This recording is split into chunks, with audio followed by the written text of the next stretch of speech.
Que meme é que acha que descreve o estado político atual de Portugal?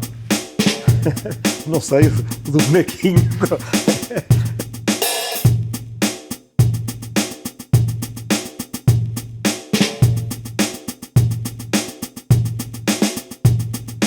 O nosso convidado de hoje é uma das principais figuras de esquerda em Portugal. Para além de co-porta-voz do LIVRE, é historiador de profissão e amante de Rosalía e hóquei em patins. Já foi eurodeputado e foi uma das principais figuras contra o governo de Viktor Orbán na Hungria. Autor do relatório Tavares, Rui Tavares. Rui, muito obrigado por nos receber. Tudo bem? Olha, queria começar por lhe perguntar de qual é que foi o principal fator que o fez escolher ser historiador. É o acaso, por um lado, e uma paixão muito prematura. Basicamente, a minha mãe gostava de história.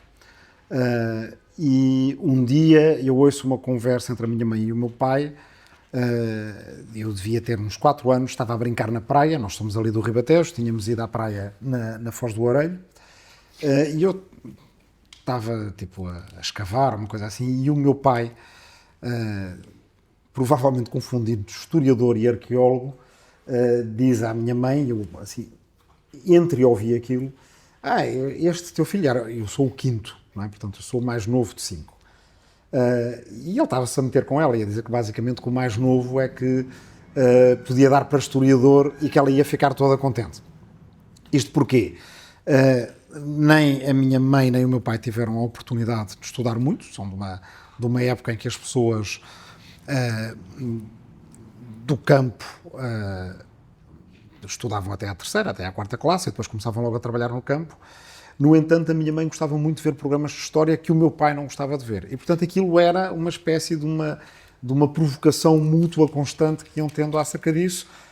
E ele, ali naquele dia, então dizia aquilo, este filho é este que se calhar é que vai para historiador. E eu perguntei o que era ser historiador.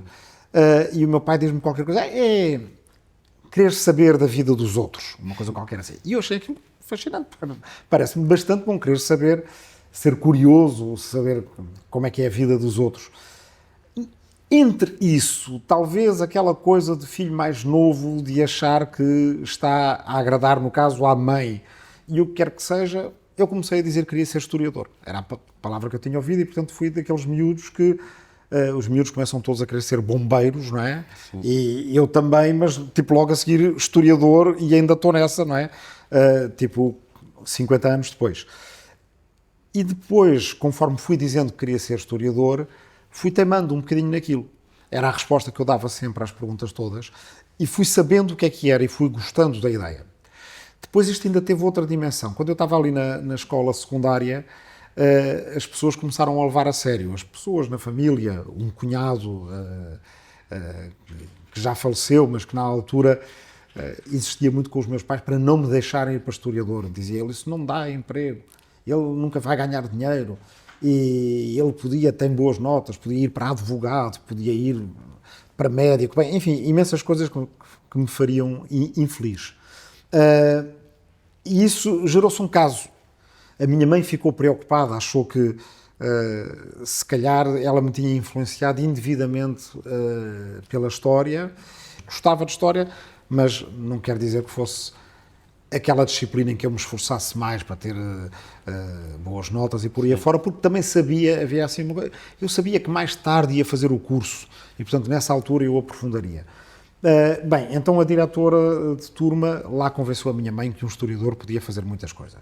Um historiador podia escrever na imprensa, um historiador poderia ser tradutor, poderia ser escritor, ganhar a vida escrevendo livros, podia ser professor na escola secundária como ela, podia... Deu uma série de exemplos de coisas que os historiadores podem fazer. Dessas todas, eu acho que as fiz praticamente todas.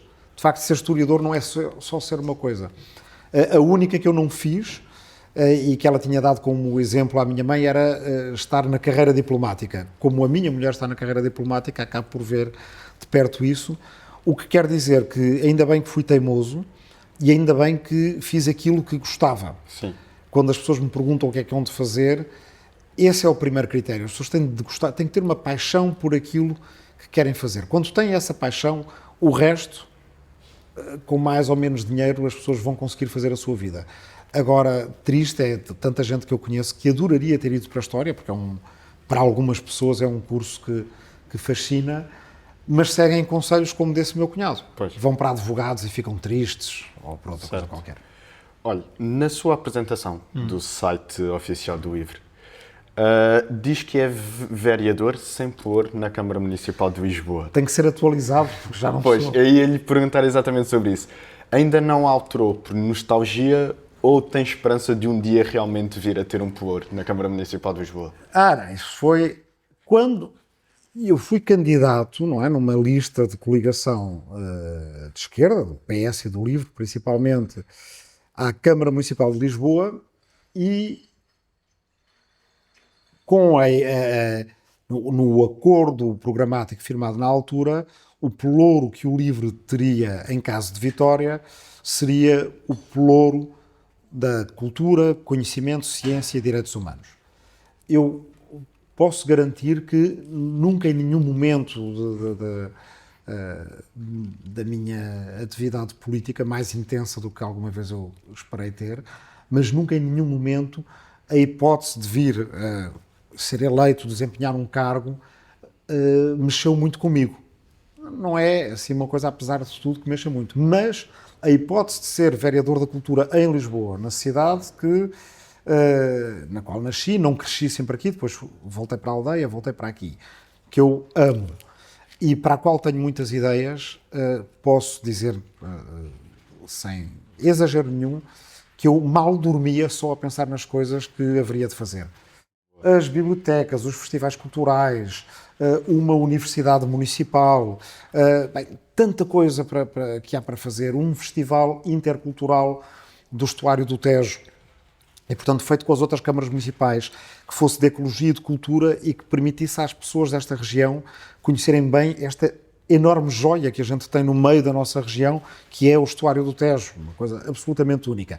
Então eu estava hiper entusiasmado com isso e depois acabámos por perder por 2.000 votos, o que também significa que isto é em política, as pessoas têm que se ir habituando para todas as ideias, mas não é por nostalgia, o site tem que ser atualizado, o site será atualizado, mas é das poucas coisas às quais eu posso dar assim uma resposta completamente pela positiva. Um dia, nem que eu esteja aposentado há 10 ou 20 anos, mas que me venham tentar convencer para ser vereador da cultura em Lisboa, de certeza que vou dar pelo menos algum pensamento a isso. Não vou dizer não contem comigo ou uma coisa assim, porque é de facto, para quem conhece bem a história desta cidade e gosta dela e sabe o potencial que ela tem, infelizmente, nada aproveitado, porque atualmente tem sido uma total desilusão a atual variação da Câmara, o atual Presidente da Câmara, quer dizer, é um desgosto.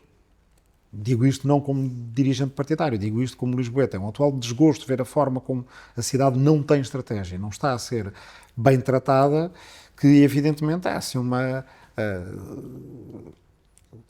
certamente deve ser, na minha cabeça, das coisas, independentemente do poder que tenha, do prestígio que tenha ou não, mas das coisas que mais adoraria fazer. Certo. Sei que também uma das coisas que adoras fazer também é escrever e trago-lhe aqui uma peça que escreveu 20 de março do ano passado, que foi uma crónica, foi publicada no Expresso com o título Orwell em Budapeste e esteroides. Onde o Rui aborda algumas mudanças constitucionais autoritárias feitas pelo governo de Viktor Orbán. No final da peça remata dizendo: em Budapeste e em esteroides, desta nem Orwell se lembraria. Eu gostava de pegar nesta ideia e perguntar-lhe se acha que Orwell se lembraria de, num dos seus livros, criar um líder de um país como, por exemplo, Javier Milei, que sob suspeitas de corrupção no seu gabinete fez um concerto de rock com algumas figuras do Estado, ou, por exemplo, um líder como Donald Trump, que está constantemente a comparar-se a Jesus Cristo e a personagens de filmes de ficção. No fundo, será que estamos a viver numa realidade mais orwelliana do que as visões de Orwell? É uma excelente pergunta porque nos obriga a pensar. O Orwell conheceu alguns líderes extravagantes, não é? Porque nos anos 20 e nos anos 30 do século passado isso era relativamente comum. Às vezes há assim lugares comuns em história, estereótipos, não é? Os loucos anos 20. Até a gente investigar os anos 20, não se apercebe que eles eram efetivamente tão loucos quanto esse título deixa supor. Eu achei, porque não é a minha época como historiador, que eventualmente haveria algum exagero. Quanto mais a gente investiga os anos de 1920, mais percebe que eles, de facto, eram os loucos anos 20. E Orwell viveu essa época. Simplesmente nessa época, o Orwell escrevia mais sobre questões de pobreza. Ele viveu na Birmânia, depois viveu em Paris e em Londres como vagabundo e como precário, trabalhava nos restaurantes a lavar louça, e escreveu acerca disso. Quando ele começa a dar mais importância à política internacional, já é durante a guerra. E aí as coisas são bastante mais sérias. Ele é voluntário para a Guerra Civil de Espanha e depois, durante a Segunda Guerra Mundial, empenha-se muito no esforço de propaganda contra o Hitler. E a seguir, os livros que a gente conhece por orwellianos, na verdade, são dois. É o 1984 e o Triunfo dos Porcos, ou A Quinta dos Animais, Animal Farm no original. O resto da obra dele, que é uma obra extraordinária, e aconselho, por exemplo, um chamado Homenagem à Catalunha, sobre a Guerra Civil de Espanha, não tem nada a ver com a imagem que nós temos do Orwell. E nesses não aparece ninguém tão maluco como um Javier Milei ou como um Donald Trump.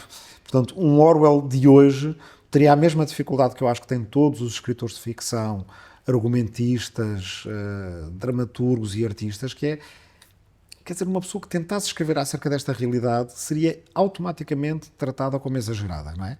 A gente pensa que um tipo que fosse fazer uma série de televisão e nessa série de televisão tivesse o tipo de reviravoltas que tem o Trump, toda a gente diria isto não é credível, não é verosímil, escreve outro argumento. Tinha que escrever um argumento mais chato do que aquilo que a gente está a ver todos os dias. Por exemplo, hoje em dia vemos as mesmas revoltas de Donald Trump e a imprensa parece não, ou seja, criticar da maneira como o Rui estava a dizer. Não, porque isto depois entra numa certa banalização, é um bocadinho como o peixe não olha para a água do aquário, não é? A loucura do nosso cotidiano é algo que se tornou transparente. E, portanto, todos os dias o Trump diz um disparate novo, todos os dias do Milei vem qualquer... E isso acaba por ser parte de uma estratégia em que depois se fazem as coisas verdadeiramente graves e ninguém dá por elas. E desse ponto de vista, os nossos anos 2020 têm alguns aspectos em que eles já são mais preocupantes do que foram há 100 anos atrás. Quais são, por exemplo? Nós já temos um genocídio em curso, por exemplo, não é? Nós já temos uma coisa que não tínhamos há 100 anos, que é uma tal crise ecológica que pode colocar em risco a possibilidade de vida, pelo menos como a conhecemos, em muitos lugares. Há países, ilhas, por exemplo, que podem desaparecer com esta crise ecológica. Isso são tudo coisas mais graves do que antes. E ainda por cima temos um potencial de morte, seja nas armas nucleares, seja agora nesta espécie de guerra de baixo custo para os generais, porque os generais de antes perdiam os seus soldados. Portanto, o custo era elevado. Quando os soldados, a partir de agora, são drones e são robôs, a guerra é cara para os civis, mas ela é barata para os militares. Ela é feita à custa dos nossos orçamentos, dos nossos impostos, do nosso trabalho e depois, no fim de contas, da nossa vida também e dos nossos. Certo. Mas para eles, os brinquedos de guerra são descartáveis, de forma que isso é tudo coisas que não havia há 100 anos atrás. Agora, imagine-se todo este potencial absolutamente horrendo numa espiral como aquela que ocorreu nos anos 40 do século passado, não é? E que não é excluído que aconteça, porque nós ainda só estamos, se o ciclo fosse secular, nós ainda só estamos em 26. Em 26, no século passado, neste dia em que a gente está a falar, Portugal ainda não era uma ditadura. A Alemanha ainda não era uma ditadura. Era a Itália, alguns outros países. Portanto, certo. O pior ainda não tinha acontecido. É isso que, de facto, nos mete medo. Mas para não ficarmos só neste estilo triste, e há bocado como falava de séries, a única maneira que há de meter toda esta loucura num objeto de ficção é uma coisa tipo a VIP. Tu conheces a VIP, a série cómica com a Julia Louis-Dreyfus, que fazia o Seinfeld, e que é uma série cómica sobre uma vice-presidente dos Estados Unidos que chega a presidente completamente frenética, e que é, se calhar, uma das melhores descrições em ficção que eu já vi da política. É muito divertido, fica para o pessoal ver. O Rui acha que a sátira e... Sim, a sátira e o entretenimento têm influência política? Sem dúvida nenhuma. Comédia. Portanto, há momentos em que a realidade fica de tal forma refratária a uma análise racional, não é? Que, a partir de certa altura, só a sátira consegue dar conta dela. Portanto, o que já se está a passar na política é tão grotesco que nós passamos a precisar de novas palavras, não é? Aí um dos meus livros é acerca disso. Os antigos inventavam monstros para tentar abarcar a realidade em que eles viviam. Não é que eles acreditassem no Minotauro. O Minotauro era uma metáfora para qualquer coisa, não é? E hoje em dia, quando a gente vê nas redes sociais as pessoas a discutir e a enfurecerem-se, quase como se fossem precisamente meio humanos, meio bicho, eu penso assim, nós precisávamos de inventar novos monstros para definir o que se está a passar. E precisávamos de novas palavras para os designar, não é? E é daí que vêm os hipocritões, que o Trump é uma espécie de hipocritão, é um hipócrita à potência de 1000, e os oligarcas, que seriam personagens como Elon Musk, Mark Zuckerberg e outras, que vivem à conta, basicamente, de uma espécie de latifúndio da nossa atenção. Vivem de manipular o nosso olhar, ganham milhões e milhões e milhões com isso, à conta de gestos cotidianos nossos. Certo. O Rui, há bocado, agora mesmo, estava a falar de uma realidade grotesca.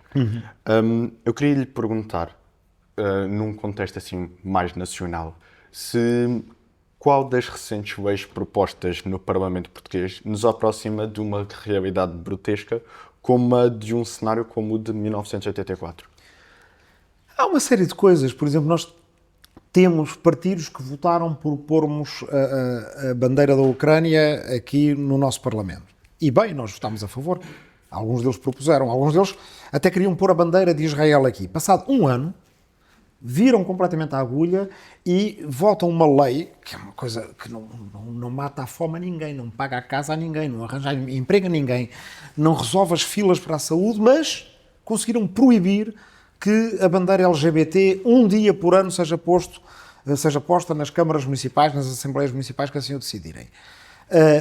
É uma coisa pequena, mas é ao mesmo tempo o reflexo de uma realidade orwelliana, porque no 1984 uma das coisas que é muito característica daquele livro é que as alianças e as opiniões do partido que manda, elas mudam. E quando mudam, depois o que se diz sempre no livro é: não, mas sempre foi assim. Sempre estivemos em guerra com a Oceania, sempre estivemos em guerra com a Lestásia, sempre estivemos em guerra com... quer que seja. Aqueles que eram aliados antes e que agora estamos em guerra. Se lhes perguntar, eles se calhar são capazes de dizer: não, nós sempre fomos contra bandeiras só a portuguesa. Não é verdade. Há um ano queriam, quando lhes dava jeito, queriam de uma maneira. Agora acham que isso é uma forma de espicaçar, de encontrar divisões, de estigmatizar aqueles que já estão estigmatizados na nossa sociedade, como sejam os ciganos, por exemplo, ou de voltar a estigmatizar aqueles que, apesar de tudo, ganharam mais alguma liberdade para serem como são, não é? Como as minorias de orientação sexual, de expressão de género e por aí afora, que são usados basicamente como alvos nem diria do ódio deles. Alguns deles odeiam de facto.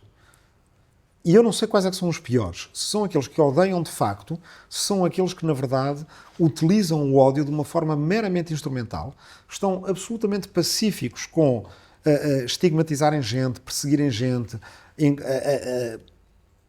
inventarem divisões artificiais na nossa sociedade, arranjarem inimizades entre as pessoas que são colegas de trabalho, que são vizinhos, que são primos, que são, enfim, concidadãos, e fazê-lo apenas porque eles querem mais poder, querem mais atenção, alguns deles querem mais dinheiro nas redes sociais e outros querem aparecer mais na televisão e um dia querem chegar a mandar nisto tudo. Sim. E não se importam de atirar os ciganos, os gays, os imigrantes, quem quer que seja, que às vezes são pessoas que são os primos, os irmãos, os vizinhos, os colegas de trabalho, os amigos de infância, para debaixo do comboio, em nome da sua sede de poder. Certo. É uma coisa bastante chocante se pensarmos nisso um bocadinho. Certo. O Rui estava-me a dizer agora de um bocado uma não... Ou seja, uma identidade que não é muito vincada, facilmente muda. Isto a propósito que a escritora Ana Bárbara Pedrosa disse recentemente num podcast do Público, o que fazer quando tudo arde, que a esquerda está no meio de uma crise de identidade. Qual é a identidade que a esquerda deve adotar nos dias de hoje? Não, acho que há alguma esquerda que estará numa crise de identidade, e eu percebo, não é? Quer dizer, uma esquerda que tenha defendido regimes autoritários no passado, por conveniências táticas, por exemplo, ou às vezes nem é por conveniências táticas, às vezes é por uma espécie de identidade histórica ou solidariedades que são um bocadinho espúrias. Claro, evidentemente, vai ser encontrada em contradição quando quiser denunciar violações de direitos humanos em regimes que são, digamos, que têm uma coloração de direita. Mas eu vou dizer uma coisa, quer dizer, uma verdadeira esquerda nunca pode ser solidária com regimes autoritários. Ou se calhar deixe-me reformular. A minha esquerda nunca é solidária com o regime autoritário.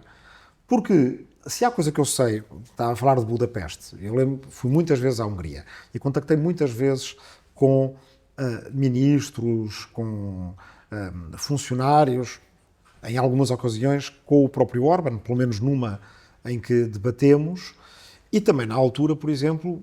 Debateram sobre o quê? Sobre Estado de Direito na União Europeia, no Parlamento Europeu, e eu procurei surpreendê-lo aprendendo. Eu estava a aprender húngaro, que é uma língua muitíssimo difícil e se esquece facilmente, mas aprendi o artigo 2 do Tratado da União Europeia, que é o artigo que diz que a União Europeia se funda nos valores da liberdade, da igualdade, do Estado de Direito, do respeito pelos direitos humanos, da igualdade de género e dos direitos das minorias, e disse isso em húngaro, para tentar precisamente que quem estava a ver do lado lá na Hungria percebesse que não era aquilo que nós estávamos a fazer, não era uma coisa contra o povo húngaro, era uma coisa de defesa do povo húngaro contra os abusos por parte do governo húngaro. E resultou? Acho que resultou, quer dizer, eu encontro húngaros de vez em quando. Houve uma altura que eu era mais conhecido lá do que cá, e muitos entendem, e agora ainda, quando finalmente Orbán acabou a perder umas eleições, tive muita gente a enviar mensagens, algumas delas agradecendo esse trabalho de há 15 anos atrás.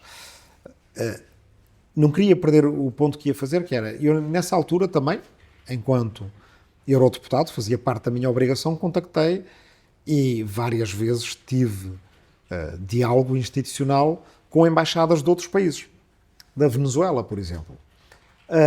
E devo dizer, não há nada tão parecido com os aparelhistas de um regime autoritário que se diga de direita como os aparelhistas de um regime autoritário que se diga de esquerda. Porque para eles estão-se absolutamente nas tintas. A utilização deles, de esquerda ou de direita, é uma coisa unicamente para conseguir aquilo que eles tratam como idiotas úteis, que é ter uns aliados lá noutros países que lhes dão jeito em determinadas ocasiões. Agora, um tipo que sobe por dentro de um regime autoritário em Budapeste ou em Caracas, do ponto de vista da personalidade, do ponto de vista da atitude, da ambição, da vontade de mandar, é igualzinho. A única coisa que muda é o discurso. Como uns têm que marcar a sua identidade como direita, conservadora, cristã, etc., vão à missa e dizem umas coisas. Os outros, como têm que marcar uma outra identidade, que é o que geopoliticamente lhes dá jeito, vão não é, usar bandeiras vermelhas ou vão ao comício. Mas um autoritário é um autoritário, onde quer que seja, e aliás a gente vê isso em notícias como agora recentes. A última coisa foi uma investigação do New York Times, e é uma coisa que, se não fosse uma investigação jornalística séria, a gente ficava a achar se podia ser verdade, é que, pelos vistos, Israel e os Estados Unidos queriam instalar em Teherão o antigo presidente Ahmadinejad, que é um negacionista do Holocausto, e era um tipo que fazia ataques retóricos a Israel, dizendo que ia destruir Israel e tal. E, portanto, Israel estava metida numa situação em que iriam pô-lo no poder, como fizeram com a Delcy Rodrigues na Venezuela. E quem é que intermediou isso? Budapeste. E o primeiro-ministro Orbán. Portanto, Ahmadinejad ia de Teherão a Budapeste, o que faz sentido, porque há relações, por razões históricas, Hungria e Irão, que sempre se mantiveram. Portanto, ele ia lá, e lá devem ter tentado convencê-lo a, basicamente, dar um golpe dentro do próprio regime iraniano. Portanto, como vê, os autoritários podem andar aí a fazer de conta que são diferentes uns dos outros. Na verdade, eles têm um grande interesse em comum, que é ficarem no poder nos seus lugares, nos seus países. E, portanto, não se importam nada de entrar em alianças táticas para, se tu ficas no teu lugar e estás no poder no teu lugar e eu ficar no meu, está tudo bem. É por isso que, verdadeiramente, uma política, uma atitude progressista, ela deve ser muito clara em relação a violações de direitos humanos, que é uma violação de direitos humanos, é uma violação de direitos humanos. Onde quer que aconteça, venha de onde venha, justificada como quer que seja. E quando essa coerência é mantida, eu acho que não há nenhuma crise de identidade, na verdade. Então, por exemplo, o LIVRE seria incapaz de se aliar ao Chega e ao PCP, por exemplo? Não é verdade, porque não é a mesma coisa. Porque, repara numa coisa, o Chega é um risco, neste momento e na configuração que tem, para o Estado de Direito em Portugal. O Chega faz coisas iguais às que faz Orbán. Eles acabaram de nomear para o Conselho Superior de Magistratura 2 membros do seu governo sombra e 2 assessoras do grupo parlamentar. Parece uma coisa muito abstrata, que não faz grande diferença, até percebermos que isso é das primeiras coisas que o Orbán fez. Porque a uma estratégia autoritária, o que é que interessa controlar? Interessa controlar a magistratura, interessa controlar os média. Ora, eu peço desculpa com todas as distâncias que tenho com o PCP, inclusive em matéria de política internacional. Os próprios partidos de direita, não é o LIVRE nunca teve numa aliança com o PCP, nunca teve uma candidatura com o PCP. Mas eu acho piada às vezes ouvir o PSD dizer, fazer essa conversa do Chega e o PCP são iguais e tal. A cidade do Porto, a segunda cidade do país, foi governada por Rui Rio com o vereador Rui Sá do PCP no Porto. As câmaras vodka laranja, ou seja, câmaras em que, para se ter a maioria, PCP e PSD, ou PSD e PCP, governam em conjunto, foram, na história do nosso país, de décadas de poder autárquico, dezenas. E ainda há umas quantas. E, portanto, não podem vir com essa história, porque o que se prova aí é que o PCP, do ponto de vista institucional, é um partido que respeita a Constituição e o Estado de Direito em Portugal. Bem, e, portanto, isso é um elemento básico para podermos dizer se consegue trabalhar em conjunto ou não. Agora, dizer em matéria que tem a ver com a União Europeia, em matéria que tem a ver com a Ucrânia, em matéria que tiver a ver com direitos humanos, num governo que o LIVRE apoie, aí, das duas, uma, ou é um governo que diz aquilo que acabei de dizer em relação a direitos humanos, que defenda a Ucrânia na União Europeia e que defenda a construção do projeto europeu, e aí o LIVRE apoiará esse governo, ou se esse governo escolher outra coisa, aí o LIVRE não apoiará esse governo. Mesmo como participantes do PCP?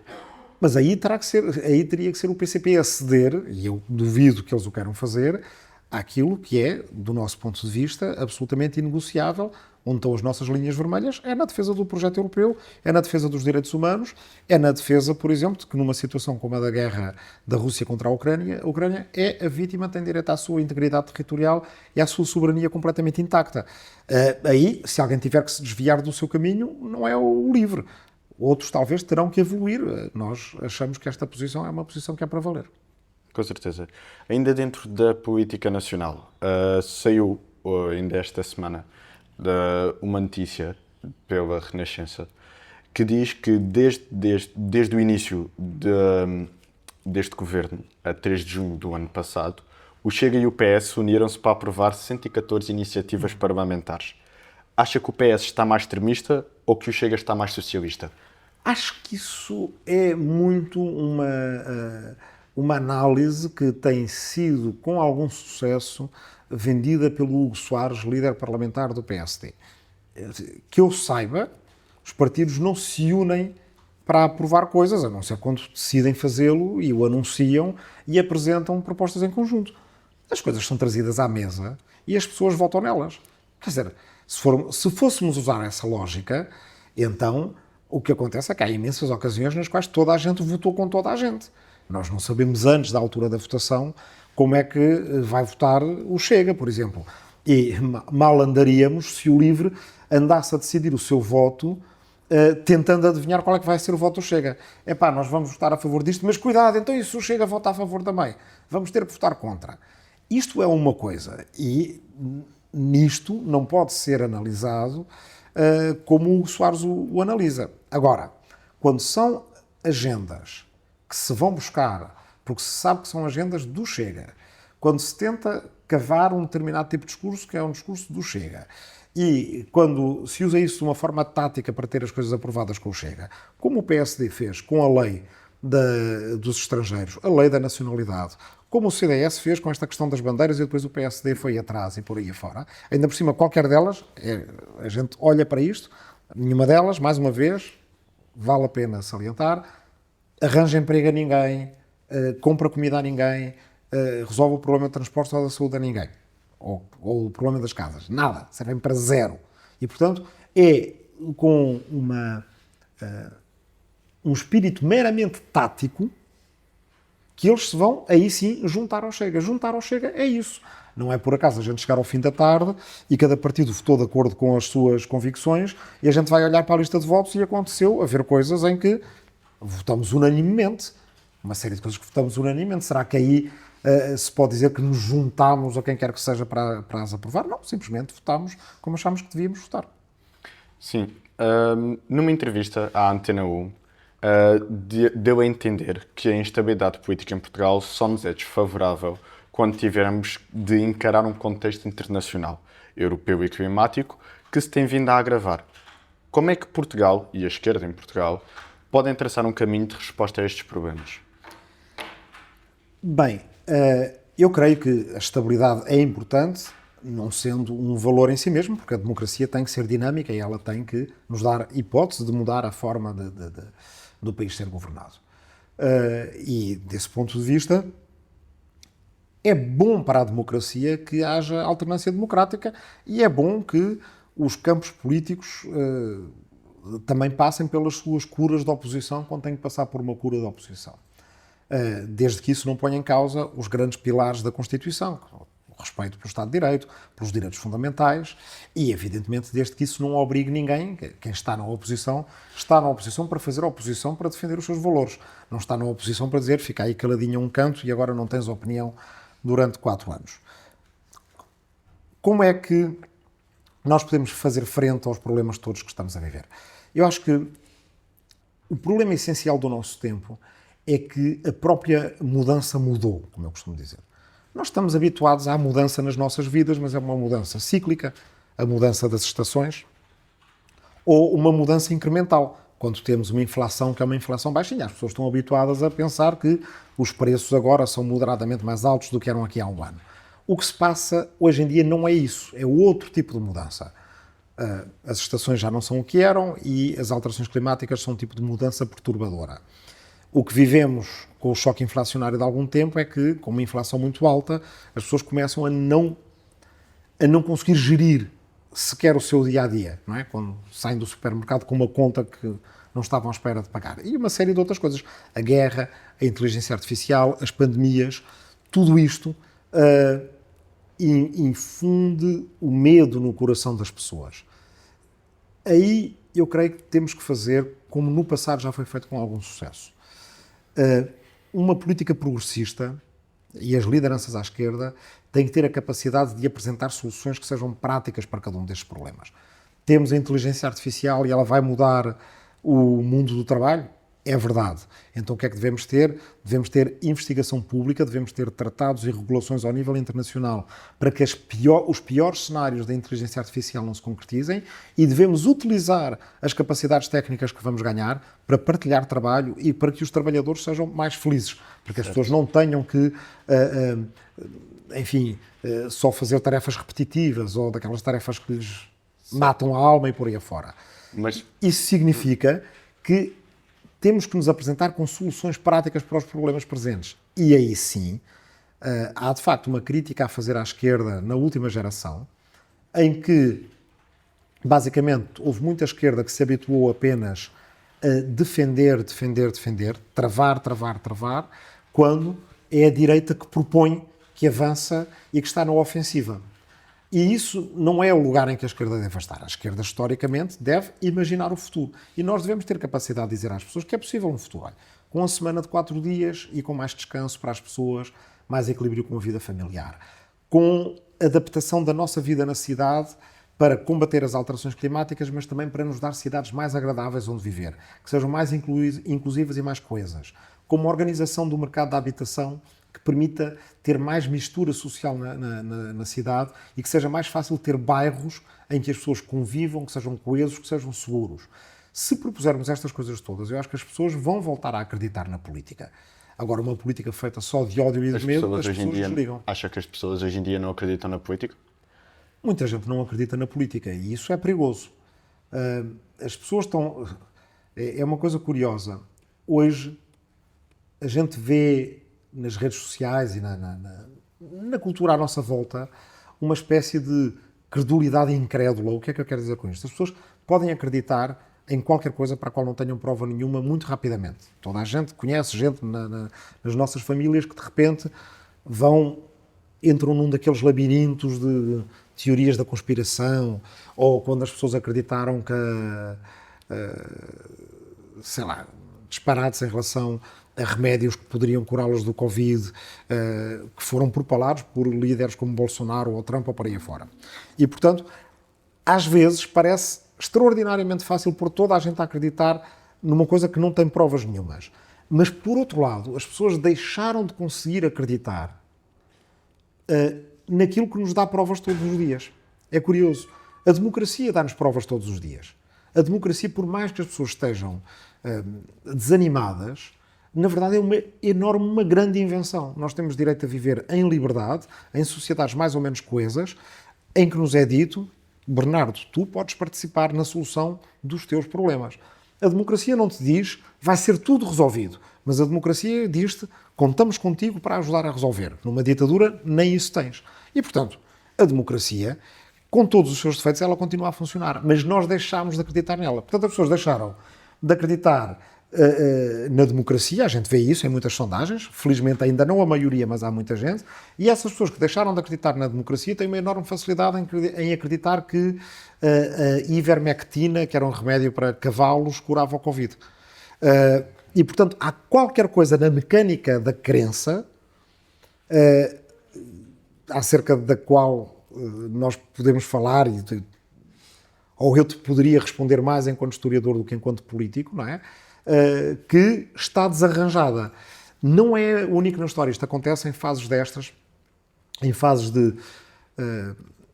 enfim, se calhar são cíclicas, mas de colapso ou de pré-colapso das instituições, como estamos a viver em sistema internacional, com a possibilidade de, eventualmente, virmos a ter grandes conflitos no futuro. A gente deve tentar evitá-los, mas para isso seria mais preciso que as pessoas voltassem a acreditar naquilo que nos faz funcionar e não tivessem tanta facilidade em acreditar no primeiro disparate que ouvirem dizer numa rede social ou numa televisão.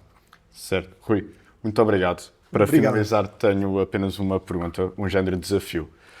Num episódio do Bom Partido, o Rui disse que, para uma das capas do seu livro, gostaria de ser o Rui a recriar o meme do Drake, a dizer que sim e depois a dizer que não. Lembra-se? Sim. Pronto, eu gostava de lhe propor o desafio para me dizer que meme é que acha que descreve o estado político atual de Portugal. O estado político atual de Portugal? Não sei, do bonequinho, aquele que vai a encolher os ombros. Estamos numa fase de, enfim, a gente anda aqui nos corredores desta casa e ninguém sabe exatamente, para ser muito franco, o que é que vai acontecer nos próximos 1 ano ou 2. Não há uma maioria clara neste Parlamento, mas a gente sabe que há um partido sem o qual nenhuma maioria se faz, que é o PSD. Isso deveria ser utilizado para para criar possibilidades de verdadeiras reformas. Se a gente pensasse bem nisso, era uma grande oportunidade para o país. Discutíamos a regionalização, discutiríamos as questões da habitação, discutiríamos o Serviço Nacional de Saúde e temos um Parlamento plural no qual era possível apresentar soluções. No entanto, também pode servir para uma outra coisa que é uma coisa mais manhosa, mais, no fundo, uma coisa mais, sim, do domínio da tática política da artimanha, que é deixar as coisas andar e um dia destes provocar uma crise artificial e ir outra vez para eleições e a gente não sair deste ramo-ramo. O meu problema é que eu acho que Luís Montenegro escolheu a segunda estratégia. Nunca quis propriamente falar connosco a sério sobre as propostas que temos no domínio orçamental, no domínio da União Europeia, no domínio da habitação, da saúde, etc. E, portanto, ele escolheu essa outra estratégia, que é uma estratégia que, a prazo, não sabemos se é curto, médio ou longo prazo, vai haver alguém que vai tirar o tapete debaixo desta legislatura e lá vamos outra vez para uma crise. E aí eu pergunto-me, qual é que é a lógica de escolher esta estratégia? E aí só nos resta fazer o mesmo. Tá bom. Muito obrigado, Rui. E ficamos assim então com a conversa com Rui Tavares. Obrigado, Bernardo. E Bernardo, e Bernardo, e Bernardo. Muito obrigado.